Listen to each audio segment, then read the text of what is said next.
Hello, everyone.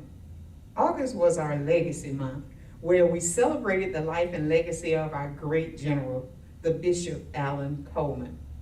I thank God for his life and the impact he's had on my life as well as my family life. As I reflect back on the many teachings and impartation of the living Word of God, there are several areas that has helped change my life as a believer. I want to share a few of them with you today. Is that all right? Great. So when we talk about legacy, we said that legacy is the ability to know the difference between destiny and history. Think about that for a minute. It's the ability to know the difference between your destiny and your history.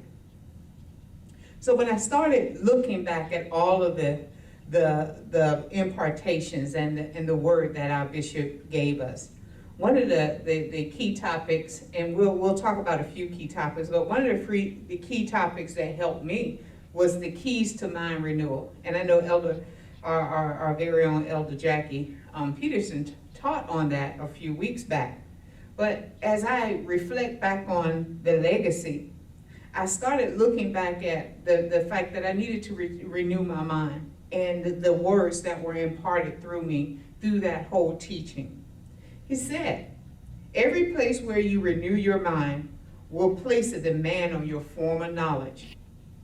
So what I knew in the past, it will not be what I will learn for the future. Every place where you renew your mind will place a demand on your former knowledge.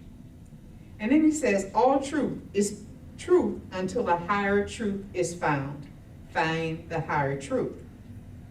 He said the greatest enemy to mind renewal is experience. Wow, that touched me a lot because, I'm educated and there are times when, you know what the book says about something. But the greatest enemy, he says, to your mind renewal is the experience. So we have to, in order to renew our mind, we have to consider the experiences that we've been through, and we have to push those aside because your mind renewal cleans you out and starts you over again. What you submit to, you connect to. Wow, that was huge. And then I thought about the aching spirit, where what you touch touches you. That was another key moment in our lives that I've taught my family, even my son. It says renewing your mind is not just about learning, it's about changing. You don't just renew your mind without having a change that comes as a part of that renewal. Renewing your mind is a lifestyle, not an experience. It's not a one-time event. Every day our mind is to be renewed over and over again. Until I renew my mind, I'm on my way to heaven, but living like hell on earth. Now that really stuck to me. Yes, we're going to heaven, but don't you want heaven on earth just as the heaven that you're expected to go to once you depart this life? Until I renew my mind, I'll be living like hell on earth versus the heaven. So it says there are 7 things we have to do for mind renewal. First, we have to decide or be determined to change. Then we have to have a desire. You must have a strong desire to change. We have to deepen our knowledge, not of myself and of my world. You got to know your bloodline. You got to know where your history is. And that's why it talks about your destiny and your history. There's a difference between the two. You got to know what was in your bloodline.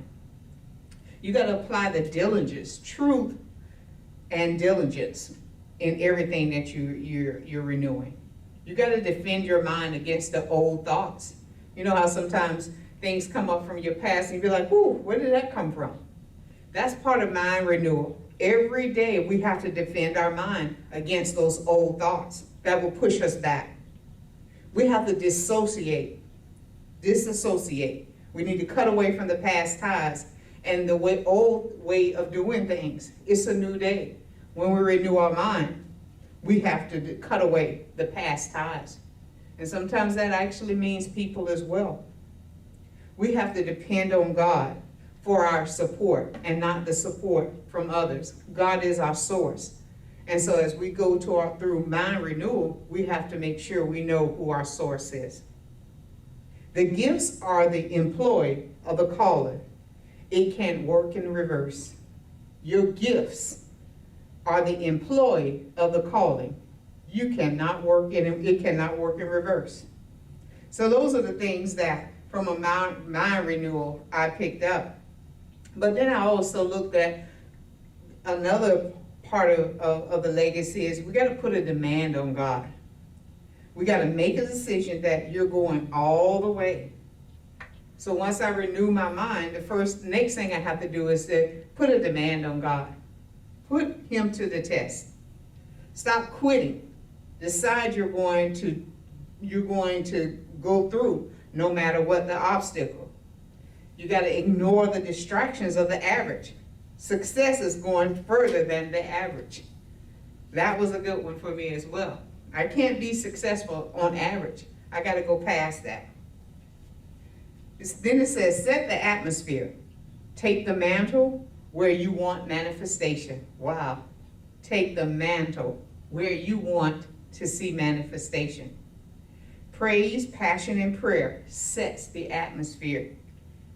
If you want to set the atmosphere for God, and you want God to move, you got to set it through praise, passion, and prayer. When God ain't moving, our bishop would say, you make him move. God only functions and operates when the right atmosphere is created. Wow, wow, wow. So once I renew my mind, I then put a demand on God. But then the one area that really just exploded it for me through his teachings was the teaching on dream big and speak bold. You said, why was that?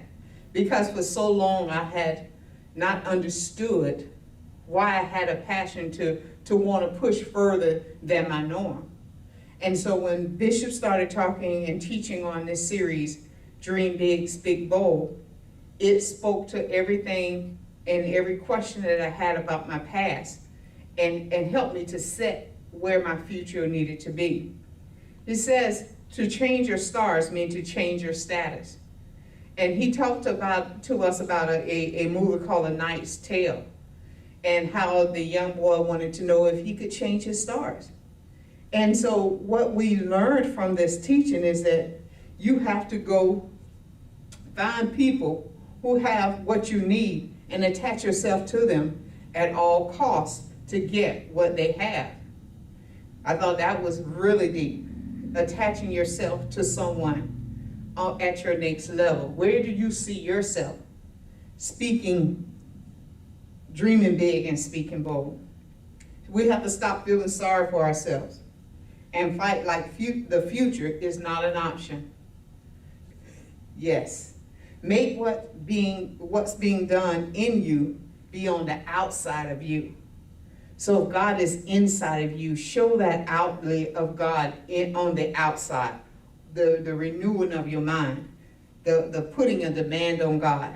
Let that not be an inward thing. Let that show outward through your speaking and through your believing. Hold fast. He says hold fast. Determine that nothing can happen to you to alter God's promise to you. And Hebrews 10:23 says, let us hold fast the profession of our faith without wavering, for he is faithful that promise. Yes. Remember the story of Joseph in Genesis 37? Delayed, but not denied. We have to fight for our dream, is what we were taught. We have to fight for our dream. Every dream must be bigger than what you can do. Because if we can do it, then there's nothing for God to do. Our dreams have to be bigger. And again, this totally changed my life and how I saw myself in the future. But he also talked about 4 enemies that comes to take our dream. It's family. It says in Matthew 10:36 in the translation of the TPT, it says that within your own families you will find enemies. Wow. enemies that come to take your dreams, people that don't believe in you, that are close to you, but you got to keep fighting. We know that Satan is an enemy to your dream. His job is to steal, kill, and destroy, and he'll try to alter what you believe. Your friends, not everyone that's connected to you is for you. And so there are times your friends can be an enemy to your dream because they can't see past what they're able to see for you. Time. It says if you let a person waste your time, they'll waste your life. That was a key one for me. If you let a person waste your time, they'll waste your life. So we have to learn to seize our manifestation.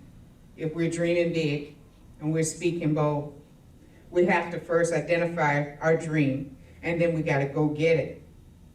You got to see it. You got to see it. Put a vision on it. We talked about vision and seeing and creating vision boards and the vision book. And I still have that book today, and just to go back and see where you started from and how God has brought you to a point where you are today. That's dreaming. Did you ever imagine that you would be where you are today? That's the dream in you. The vision book certainly helped me to put things in perspective, that God has been with me all along from the beginning up until now. We have to come into proper alignment with what God's word says about us.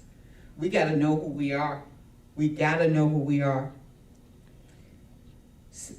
We got to count the cost and determine that no matter what it is, we're going to fight. We have to learn the behavior of faith. Wow, wow, wow.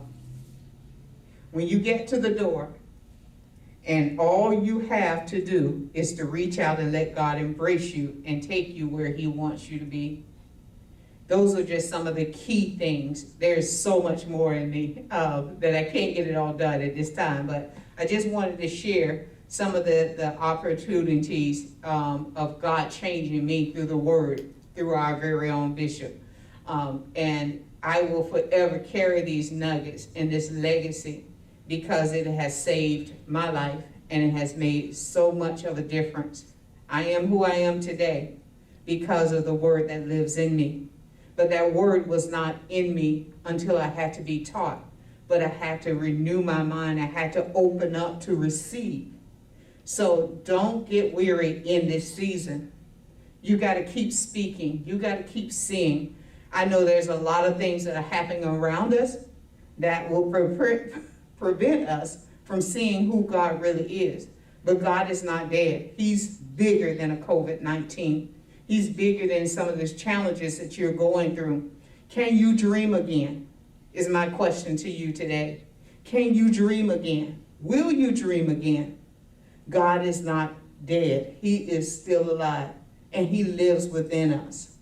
Pull the dreams back off the shelf and believe God for everything that you need. Thank you for joining me with this opportunity just to share a few nuggets from the legacy of our great Bishop Alan B. Coleman. Thank you.